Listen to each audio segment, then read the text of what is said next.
Hello viewers, in this video we are going to talk about Geoffrey Chaucer's top 10 works in literature among so many of his great works.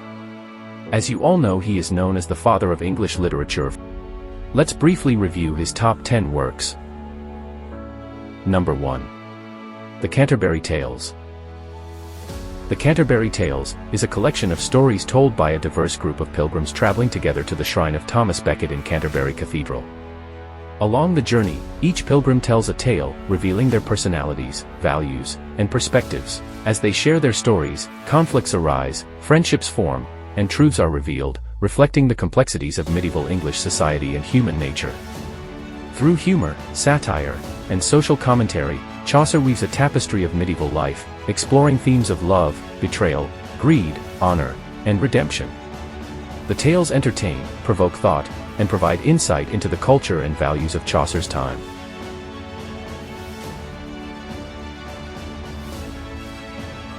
Number 2. Troilus and Cressade.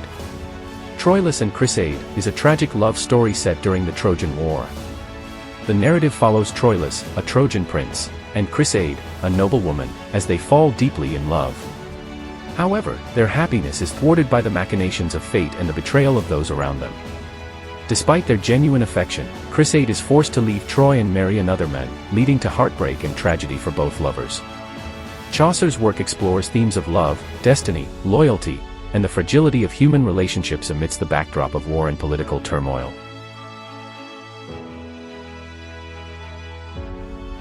Number 3. The Book of the Duchess. The Book of the Duchess is an elegiac poem written in memory of Blanche, the late wife of John of Gaunt, Duke of Lancaster. The poem begins with the narrator's insomnia and his encounter with a grieving knight dressed in black. Through their conversation, the knight reveals his sorrow over the death of his beloved wife, the Duchess. As the narrator listens to the knight's lament, he offers sympathy and attempts to console him. The Book of the Duchess explores themes of grief, loss, and the transient nature of life, while also serving as a tribute to Blanche and a reflection on the universal experience of mourning. Number 4.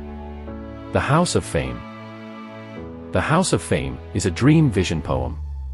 In this poem, the narrator falls asleep and dreams of being transported by an eagle to a fantastical palace made of glass, the House of Fame. Inside this wondrous structure, the narrator witnesses the chaotic workings of Fame, who sits atop a revolving wheel, distributing praise and renown to individuals based on rumors, gossip, and hearsay. As the narrator explores the House of Fame, encountering various figures from history and mythology, they ponder the nature of truth, the fickleness of reputation, and the power of storytelling. The poem delves into themes of fame, fortune, truth, and the complexities of human perception. Number 5. The Parliament of Fowls. The Parliament of Fowls is a dream vision poem written by Geoffrey Chaucer. In the poem, the narrator falls asleep on St. Valentine's Day and dreams of being transported to a beautiful garden where he encounters a parliament, or gathering, of birds. These birds are gathered to choose their mates for the upcoming mating season. As the narrator observes the proceedings of the parliament, he witnesses various debates, discussions, and courtship rituals among the birds. Each bird represents a different aspect of love and desire, from the noble eagle to the lowly cuckoo. Amidst the chaos of the parliament, the narrator reflects on the nature of love, the complexities of relationships, and the pursuit of happiness. Number 6. The Legend of Good Women. The Legend of Good Women is a collection of poems. In this work, Chaucer retells the stories of various famous women from classical mythology and history, presenting their lives and experiences in poetic form. The poems in The Legend of Good Women include tales of virtuous and faithful women such as Cleopatra, Dido, Lucretia, and Thisbe, among others. Each poem offers a glimpse into the lives of these women, highlighting their virtues, struggles, and eventual fates. Number 7. The Knight's Tale. The Knight's Tale is a story within Geoffrey Chaucer's masterpiece, The Canterbury Tales. It is one of the first and most prominent tales told by a pilgrim on the journey to Canterbury. The tale is set in ancient Greece and centers around three knights, Palamon, Arcite, and Theseus, the Duke of Athens. The narrative revolves around the love triangle between Palamon and Arcite, who are imprisoned after being captured in battle, and Emily, the sister of Hippolyta, queen of the Amazons and wife of Theseus. The tale explores themes of love, chivalry, fate, and the will of the gods. It showcases the complexities of human relationships and the lengths to which individuals will go in pursuit of love and honor. Chaucer's The Knight's Tale is celebrated for its rich characterization, intricate plot, and exploration of medieval values and ideals. Number 8. The Miller's Tale. The Miller's Tale is another famous story within Geoffrey Chaucer's The Canterbury Tales. It is told by the character of the miller, a bawdy and irreverent figure among the pilgrims. In The Miller's Tale, the miller tells a ribald and comedic story about a love triangle involving a young scholar named Nicholas, a carpenter named John, and John's young wife, Alison. Nicholas schemes to seduce Alison while John is away, and the three characters become entangled in a series of farcical and risque situations. The Miller's Tale is notable for its lively language, vivid characters, and satirical depiction of medieval society. Number 9. The Wife of Bath's Tale.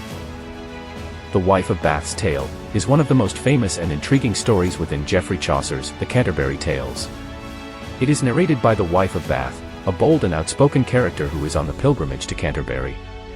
In her tale, the wife of Bath tells the story of a knight from King Arthur's court who is punished for raping a young woman. The knight is given a year and a day to find out what women most desire, or else he will face execution. After much searching and despair, he encounters an old hag who promises to help him in exchange for granting her a favor.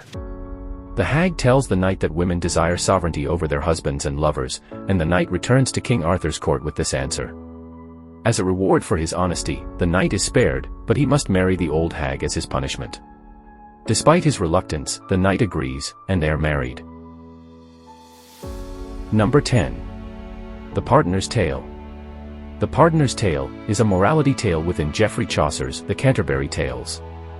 It is narrated by the pardoner, a corrupt and deceitful church official who sells indulgences and relics for profit. In the tale, the pardoner tells a story about three young men who set out to find and kill death after hearing that death has taken the lives of their friends. On their journey, they encounter an old man who tells them that they can find death under a nearby tree. When they reach the tree, instead of finding death, they discover a pile of gold coins. Greed consumes the men, and they plot to keep the treasure for themselves. However, their greed leads to betrayal and violence, as they turn against each other in their quest for wealth. In the end, all three men die, fulfilling the old man's prophecy that they would find death under the tree. The tale serves as a cautionary lesson against the sins of greed, avarice, and betrayal. These were the top 10 masterpieces that Chaucer produced during his lifetime. I hope you would like this video and let us know in the comments that which one of these works is your favorite. Thanks for watching.